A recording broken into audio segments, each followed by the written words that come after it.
નમસ્કાર, આપ જોઈ રહ્યા છો પાટનગર નેટવર્ક ન્યૂઝ. આપની સાથે હું છું મોનિકા. બુલેટિનમાં મહત્વના સમાચાર પર નજર કરીએ તો અમદાવાદના શીલજ વિસ્તારમાં આવેલી આનંદ નિકેતન સ્કૂલ મોટી બેદરકારી અને વિવાદના ઘેરામાં આવી છે.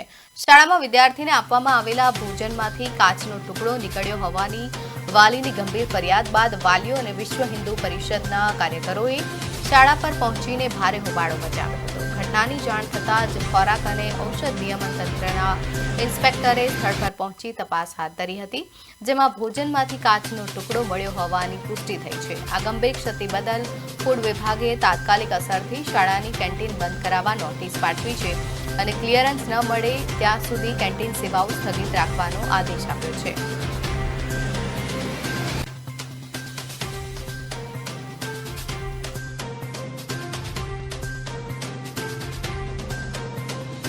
મીડિયાના માધ્યમથી ધ્યાને આવી. લગભગ એકાદ કલાક પહેલાં મીડિયા માધ્યમથી બી જાણવા મળેલી માહિતીમાં એક કાચનો ટુકડો છે એ વિદ્યાર્થીના નાસ્તામાં શાળા દ્વારા જે આપવામાં આવે છે તેમાં ધ્યાને આવ્યો છે, જોવા મળ્યો છે. ખૂબ ગંભીર બેદરકારીને ધ્યાને લઈ અમે આ બાબતની ગંભીરતા રાખી છે. વિદ્યાર્થીઓની સુરક્ષા અને એમનું આરોગ્ય એમાં ક્યાંય પણ બેદરકારી દાખવી શકાય નહીં. તે માટે શિક્ષણ નિરીક્ષકને તાત્કાલિક અસરથી અમે તપાસના આદેશ આપ્યા.